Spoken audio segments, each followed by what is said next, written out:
कभी कभी हमें वहां जाना पड़ता है, कभी कभी मुझे काम करना पड़ता है, कभी कभी हमें हमारा दिमाग का यूज करना पड़ता है, कभी कभी हमें झूठ बोलना पड़ता है। गाइस ऐसे सेंटेंस की इंग्लिश क्या होगी और आपको करना क्या है?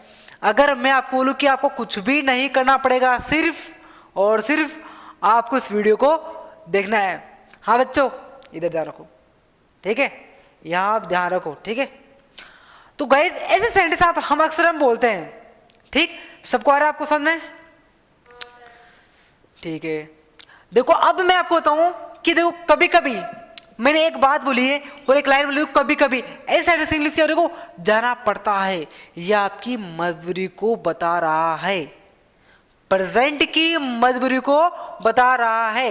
देखो अगर आपका एक वचन है, अगर आपका सब्जेक्ट आपका सिंगुलर है तो आपका यहाँ पे हैज टू का यूज होगा, और अगर आपका सब्जेक्ट अगर प्लूरल है, बहुत सारा है, तो आप यूज करोगे आप हैव टू का, ठीक है। यहां तक तो मैंने आपको पिछली बार आपकी स्पोकन क्लास में आपको पढ़ाई थी, मजदूरी के लिए आप हैज टू और हैव टू का यूज कर सकते हो। देखो आप सबसे पहले अपन यहां पे लिखेंगे उसका फॉर्मूला,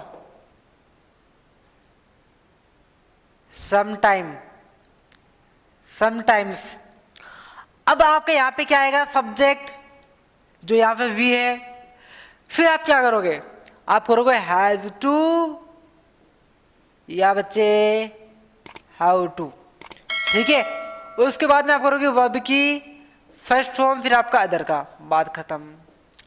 अब इस प्रकार के आप कितने भी सेंटेंस आप बोल सकते हो, बस आपको करना ये फॉर्मूला आपको याद करना है। अब देखो इस सेंटेंस को अपन बनाते हैं, कभी कभी हमें वहां जाना पड़ता है, इसकी इंग्लिश क्या होगी, सम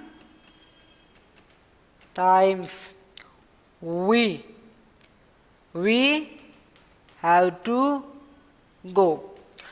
अगर मैं कभी कभी हमें वहां जाना पड़ता है तो some time we have to go there, कभी कभी हमें दिमाग का यूज करना पड़ता है। देखो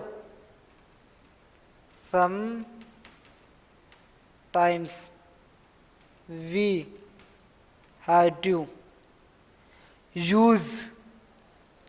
यूज एक वर्ब है, ठीक है ना, उपयोग करना, इसकी आपकी सेकंड फॉर्म आपकी रहेगी यूज्ड, है ना। देखो sometimes we have to use our brain, sometimes we have to use our brain, है ना। अब आपका नेक्स्ट सेंटेंस आपका, कभी कभी हमें काम करना पड़ता है, कभी कभी हमें काम करना पड़ता है। इस सेंटेंस इंग्लिश क्या देखना, sometimes we have to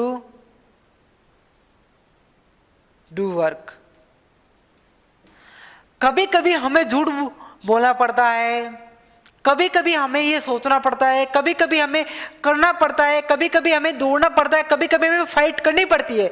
कितने भी सेंटेंस आप बोल सकते हो, बस शर्त है आपको ये आना चाहिए। तो गाइस आप इनको राइट कर सकते हो, मैं ये थोड़ा हट जाऊं, ये लो आप इनको राइट कर सकते हो। तो गाइस आई होप आपने राइट कर लिया होगा। अब अपन थोड़ी और अपन आगे चलते हैं, है ना। केवल पढ़ने से काम नहीं चलेगा, केवल वहां जाने से काम नहीं चलेगा, केवल सच बोलने से काम नहीं चलेगा, केवल इंग्लिश बोलने से काम नहीं चलेगा। गाइस अब इस प्रकार के सेंटेंस को आपको कैसे बोलना है, केवल, ठीक है। देखो आपके सामने ये 3 सेंटेंस है, 1 2 और 3, और आपके सामने एक ये लाइन है केवल, इसको मैं ड्राइंग कर दूं केवल। अब देखो ऐसे सेंटेंस अपन हर रोज अपन अक्सर अपन यूज करते हैं कि केवल ऐसा करने से, कितने भी आप सेंटेंस बोलते हो आप समझ रहे हो, ठीक है, आप सबके सब समझ रहे हो, ठीक है। और साथ साथ में जो मैं ये लिखा रहा हूं, साथ साथ में आप इनको लिखना ताकि आप इंग्लिश बोलना सीख सको और बेहतर तरीके से आप सीख सको। देखो चलो स्टार्ट करते हैं। केवल अंग्रेजी बोलने से काम नहीं चलेगा। ऐसे सेंटेंस को बोलने के लिए देखो अपन को क्या करना है, सबसे पहले आपको एक काम करना है, आपको करना है ओनली। केवल का मतलब भी आपका क्या होता है, ओनली। फिर आपको करना है V1 प्लस ING, वर्ब की फर्स्ट फॉर्म, फिर आपकी आईएनजी, और फिर आपको यहां पे करना है अदर वर्ड, फिर आपको यहां पे करना है अदर वर्ड, फिर आपको करना है विल नॉट हेल्प, फिर आपका object.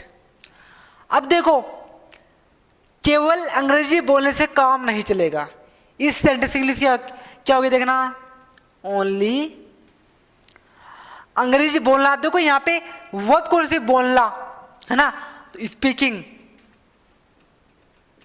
Speaking English, speaking English. अब देखो अदर वर्ड यहां पे मैं आपको इंग्लिश को मैंने अदर वर्ड मैंने आपको मान लिया, वैसे आपका ये ऑब्जेक्ट है क्योंकि आपकी वर्ब आ रही है पहले, ठीक है ना। तो देखो ओनली स्पीकिंग इंग्लिश, देखो नहीं चलेगा, फ्यूचर की बात है ना, तो will not help, will not help, will not help. देखो only speaking English will not help. अब मैं आपको बताऊं यहां पे एक चीज, यहां पे हेल्प की जगह आप डू भी आप यूज कर सकते हो, डू भी आप यूज कर सकते हो, और आप यहाँ पे वर्क भी आप यूज कर सकते हो। इन तीनों में से आप कुछ भी आप यूज कर सकते हो, डू हेल्प वर्क। अब आपका नेक्स्ट सेंटेंस है, केवल पढ़ने से काम नहीं चलेगा, केवल पढ़ने से काम नहीं चलेगा, याद भी करना पड़ेगा, है ना। अब देखो ये सेंटेंस इंग्लिश देखो क्या होगी, ओनली पढ़ने से काम नहीं चलेगा, पढ़ना रीडिंग काम नहीं चलेगा। अब देखो केवल पढ़ने से काम नहीं चलेगा, अब आपके यहां पे अदर वर्ड भी आपका नहीं आ रहा है ना, तो देखो आप लोगों को विल नॉट डू, या आप हेल्प या वर्क, तीनों में से आप कुछ भी कर सकते हो, आपकी मर्जी। लेकिन लगाना यहां पे एक ही है, लेकिन लगाना यहां पे एक ही है।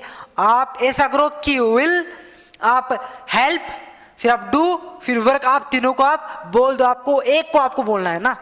मैंने यहाँ पे तीनों को मैं लिखा है, यहां से मैं मिटा दूं, ये मैं ऐसे कर दूं, ये लो विल नॉट हेल्प, ऐसे कर दूं मैं, ठीक है। ये लो आपका नेक्स्ट सेंटेंस, केवल जाने से काम नहीं चलेगा, केवल जाने से काम नहीं। गाइस मैंने आपको बोला है कि आपको प्रैक्टिस करनी पड़ेगी, और प्रैक्टिस करने के लिए हमने आज 2 क्लास पढ़ी है,